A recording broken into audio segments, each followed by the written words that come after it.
Operation Cambodia ఇంకా విశాఖపట్నంలో కొనసాగుతుంది. ఉద్యోగాల పేరిట నిరుద్యోగులకు ఎరవేసి డేటా ఎంట్రీ ఆపరేటర్లని చెప్పి వారి దగ్గర నుంచి నగదులు వసూలు చేసి పూర్తిగా కూడా కాంబోడియాకి తీసుకువెళ్ళి కాంబోడియా పేరిట చైనాకు కూడా తీసుకెళ్లి కొన్ని చైనీస్ కంపెనీలో సైబర్ నేరాలకు పాల్పడే విధంగా కొంతమంది నిరుద్యోగులను ట్రైనింగ్ చేస్తున్న ముఠాను మరొకసారి విశాఖపట్నం పోలీసులు పట్టుకున్నారు. అయితే పూర్తిగా కూడా గాజువాక ప్రాంతానికి చెందిన ఇద్దరు ఏజెంట్ల ద్వారా సుమారు నలుగురు మరొకసారి కాంబోడియాకి వెళ్తున్న కాలంలో వారిని అదుపులోకి తీసుకొని విచారించి పూర్తిగా వారు ఎక్కడికి వెళ్తున్నారు, ఏ ఏజెంట్ ద్వారా వెళ్తున్నారో చూసి పూర్తిగా కూడా ఏజెంట్ ద్వారా వచ్చిన సమాచారంతో కూడా పూర్తిగా దర్యాప్తు చేస్తారు. అయితే నలుగురిని సురక్షితంగా రక్షించి వారి ద్వారా అనేక సమాచారం సేకరించారు. అయితే గతంలో ఈ సైబర్ నేరాలకు పాల్పడే విధంగానే కాంబోడియాకి వెళ్ళి అక్కడ చైనీస్ గ్యాంగ్ చేతిలో ఉన్న కొన్ని కంపెనీలు ఏవైతే ఉంటాయో డేటా ఎంట్రీ ఆపరేటర్ అని చెప్పి ఇక్కడ తెలుగు రాష్ట్రాలైన తెలంగాణ, ఆంధ్రప్రదేశ్ నుంచి తీసుకెళ్తున్న అనేక మంది యువకులను అక్కడ సైబర్ నేరాలకు పాల్పడే విధంగా ట్రైనింగ్ చేస్తున్నారు. అక్కడ ట్రైనింగ్లో భాగంగా వారు చెప్పినట్లు విన్నట్లయితే వారికి నగదు, అదేవిధంగా నగదుతో పాటు ఫుడ్ కూడా పెట్టి వారికి బాగానే చూస్తున్నారు. కాకపోతే ఇన్ కేసు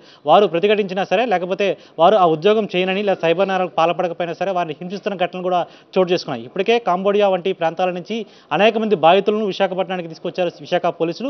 ఇప్పుడు ఈ తరుణంలోనే పూర్తిగా కూడా ఈ ఘటనకు సంబంధించి గాజువాకు చెందిన మరొక ఇద్దరు ఏజెంట్ల ద్వారా కొంతమంది మోసపోయి నిరుద్యోగులు మళ్ళీ కాంబోడియాకు వెళ్తున్నట్లు గుర్తించారు. అయితే ఈ ఏజెంట్లు ఏ విధంగా తయారవుతున్నారు, అదేవిధంగా కొన్ని మ్యూల్ అకౌంట్స్ కూడా తీసుకెళ్తున్నట్టు గుర్తించారు. వీరి దగ్గర నుంచి కొన్ని సిమ్ కార్డులను స్వాధీనం చేసుకున్నారు.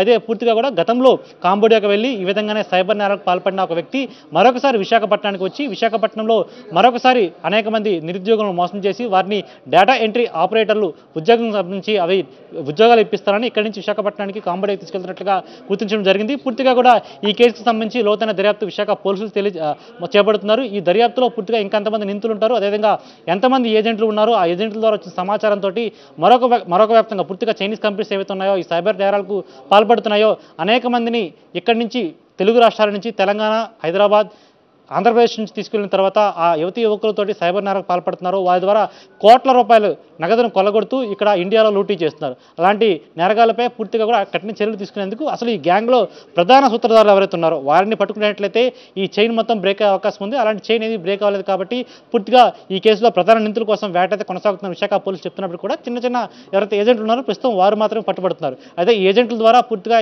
ఏ విధంగా వీరు ఇక్కడి నుంచి విశాఖపట్నం నుంచి, అదేవిధంగా ఆంధ్రప్రదేశ్ నుంచి అనేక ప్రాంతాల నుంచి ఏ విధంగా ఇక్కడి నుంచి ఎవరైతే నిరుద్యోగులు ఉన్నారో వారిని పంపిస్తున్నారో, అదేవిధంగా వారిని ఏ విధంగా ట్రాప్ చేస్తున్నారో, వారికి ఎటువంటి ఆశ చూపిస్తున్నారో, అసలు వారిని ఏ విధంగా డేటా ఎంట్రీ ఆపరేటర్లను ఉద్యోగం చెప్పి కాంబోడియాకి తీసుకెళ్లిన తర్వాత అక్కడ సైబర్ నేరాలకు పాల్పడే విధంగా చేస్తున్న అంశంపై కూడా పూర్తిగా దర్యాప్తు చేస్తారు.